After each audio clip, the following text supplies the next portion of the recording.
তিনি হচ্ছেন আমাদের বাংলাদেশের মাইকেল জ্যাকসন, একদম সেম টু সেম তারটা কপি করবে। এই তো আমাদের বাংলাদেশের কিছু বালকরা তারটা কপি করতেছিল, আর এখন কপি করবে আমাদের কন্যা, আজকে তাদের সখীরাও কপি করতেছিল। তিনি দর্শক মজা নিচ্ছিল। সবাই নতুন জামাইরে দেখতেছে, নতুন পড়বে না দেখে। আসসালামু আলাইকুম, welcome to Sahis mom blog. তো আমি সহিস মম চলে আসলাম আপনাদের মাঝে নতুন একটি ব্লগ নিয়ে।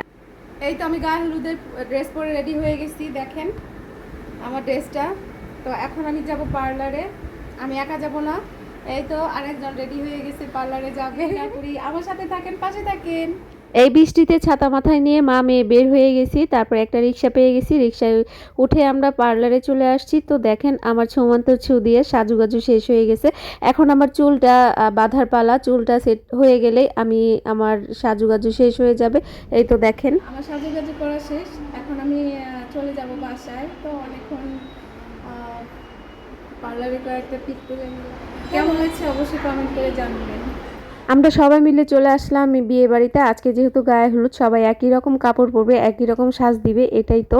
তো আমরা দুই বোন একটু অন্যরকম, আমি তো কাপড় পরি না, আপনারা সবাই জানেন। এর জন্য আমি আর আমার বড় বোন একই রকম থ্রি পিস পরেছি, আর এই থ্রি পিসটা সবাই পছন্দ করেছে। আমার মা আর আমার মেয়ে কাপড় পরেছে, সবাইকে একই কালারের কাপড় পরলে কিন্তু সুন্দরই লাগে, দেখতে অনেক সুন্দর লাগে। ছেলেরা এক কালারের পাঞ্জাবি আর মেয়েরা এক কালারের শাড়ি। তো এখানে হলুদের সব কিছু আনা হয়েছে, মেয়েও এসে বসে আছে, এখনো প্রোগ্রামটা শুরু হয় নাই। তো সবাই বসে মানে প্রোগ্রাম কতক্ষণে শুরু হবে এই অপেক্ষায় করতেছে। তো এখানে আমরা সবাই পরিবারের সবাই মিলে বসে গল্প করতেছিলাম। তো আমার মেয়েকে মাশাল্লাহ ভালোই লাগতেছে। একপাশে আমরা বোনরা গল্প করতেছিলাম, এটা হচ্ছে গিয়ে আমার ফুফাতো বোন, ওর মেয়ে ওর পাশে।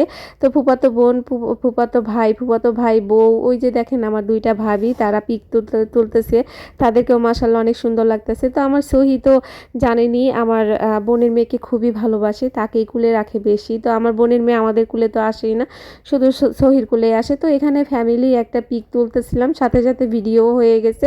আর এই যে সোনা বাবাটা, তার মনটা খারাপ, কেন যে তার মুড এত সুইং হয় বুঝি না। মেয়েদের কাজ এটা, কিন্তু তার বেলা বিপরীত হয়ে গেছে। এখন পালা ভাবিদের সাথে গল্প করার জন্য, তাই ভাবিদের মাঝখানে এসে বসে পড়ছি। এতক্ষণ তো বোনদের সাথে গল্প করছি, এখন ভাবিদের সাথে একটু গল্প করব, তাদের কুশলাদি কেমন তা একটু জিজ্ঞেস করব। তো এখানে আমরা সবাই মিলে গল্প করতেছিলাম, সবাই সবার মতো করে ছবি তুলতেছিল। তো আমার মা এখানে আমার বোনের মেয়েকে নিয়ে একটু হাঁটাহাঁটি করতেছিল, সে যেহেতু তার মাকে ছাড়া কারো কুলেই যায় না। এখন আমাদের খাওয়ার পালা, সবাই মিলে খেয়ে নিচ্ছি। আর আজকের ওয়েদারটা কিন্তু খুবই সুন্দর, ঠান্ডা ঠান্ডা ওয়েদার, খুবই ভালো লাগতেছিল। আর মেকআপ কিন্তু খসে খসে পড়তেছিল না। আর ফ্যানের কাছে বসছিলাম, ফ্যানের কাছে না বসলেও চলতো, কারণ ওয়েদার যেহেতু ঠান্ডা, বৃষ্টিও পড়তেছে। আর আমি তো মনেই সুখে খাচ্ছি, এত ভাল লাগতেছিল আমার। আর বারবার ঘামও মুছতে হচ্ছিল না। এই যে আমার দুলাভাই, তাকেই সবাই দেখতেছিল। এই যে আমরা এই গায়ে হলুদে আসছি, তার দিকে সবাই ফোকাস করতেছিল। এই যে দেখেন কতক্ষণ পর সহির বাবাকে দেখতে পাচ্ছেন, তাই না? আমিও তাকে অনেকক্ষণ পরে দেখলাম, তাকে বারবার আমি খোঁজ নেই, কিন্তু তাকে খুঁজেই পাই না। তো এখানে আমার বোন বোনদের সাথে, তারপর বোনদের সাথে না, আমার ভাবিদের সাথে দুষ্টমি করতেছিল, তাকে সবাই পাইছে। সে তো দুষ্টমি বেশি করে, তো এই জন্য আমার ভাবিরাও তার সাথে দুষ্টমি করে। দেখেন আমার ভাবিদের মাঝখানে যেয়ে বসছে। আর এই যে মেয়েটা, ওর বাবা মার জন্য এতক্ষণ হলুদটা শুরু করা হয়েছিল না, কারণ ওর মা যেহেতু ব্যস্ত, বাড়ি ভরা মেহমান, তো ওনাকে রেডি করে তারপর উপরে পাঠানো হয়েছে। তো এখন কনের বাবা মা দুই পাশে বসে তাকে হলুদ দিবে। এর ফাঁকে আমি একটু সহির বাবার সাথে কয়েকটা পিক তুলতেছিলাম, একটু ভিডিও করতেছিলাম। এর মধ্যে দেখতেছি সবাই আমাদের দিকে তাকাই আছে, তো কি আর করার, তার সাথে আমার আর বেশি ভিডিও করা হলো না। তো এখানে কনেকে আমার মা, আমার মেয়েরা মিলে হলুদ দিচ্ছিল। আর সহি আসে নাই, সহিকে বারবার বলছিলাম যে তুমি যাও। দেখেন সহি বাবার লাডলি, বাবাকে নিয়ে হলুদ দিবে। তো কোনো একটা কারণে আসলে আমার কনেকে হলুদটা দেওয়া হয়নি। পরে যখন সময় পাইছি তখন সহির বাবাকে আর পাইনি। পরে সহির এত আবদার, এত বারবার আমাকে টানা হিচড়া করতেছিল যে কনেকে ও দিবে, হলুদ দিবে। তো কি আর করার, সহিকে নিয়ে আমার একাই হলুদটা দিতে হয়েছিল, তখন ক্যামেরাম্যান ছিল না।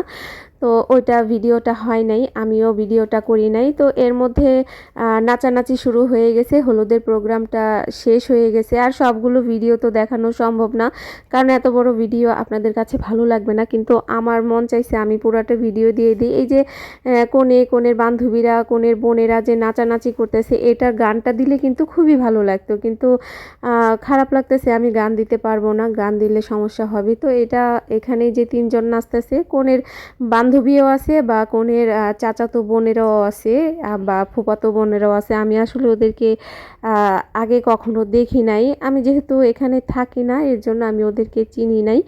তো যাই হোক, ওরা অনেক সুন্দর নাচছে, দেখেন ছেলেরাও কিন্তু কম জানে না। আমি যখন ভিডিওটা এডিট করছি তখন আমার এত হাসি পাইছে, প্রচুর হাসি পাইছে, আমার মন চাইছে আমি এইটার মিউজিকটা দিয়ে দিই, আপনারা একটু আনন্দ সহ নিয়ে এই নাচগুলো দেখবেন। দেখেন নাচানাচি করার পরে গলা শুকাই গেছে, ওরা পানি খাচ্ছে। তো এখান থেকে আমার মেয়ে বলতেছে নাচো, এরা নাচতেছে, দেখেন উল্টা পাল্টা নাচতেছে। ইস, রূপবানে নাচে কোমর দুলাইয়া, রূপবানে।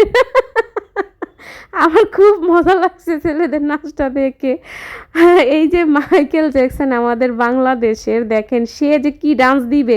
এতক্ষণ তার পায়জামাটাও উঁচা ছিল, পায়জামাটা নিচা করে এখন ইচ্ছা মতো ডান্স দিবে। আপনারাও মিস করবেন না, আপনারাও মনের আনন্দ নিয়ে দেখেন। যাদের মন খারাপ আছে তারা প্লিজ আমার ভিডিওটা দেখবেন, আর যদি ভালো লাগে শেয়ার করে দিবেন। বিয়েবাড়ি মানেই তো এরকম আনন্দ করা। দেখেন কত সুন্দর নাচানাচি করতেছে, তার মতো কি আপনারা পারবেন না? দেখেন।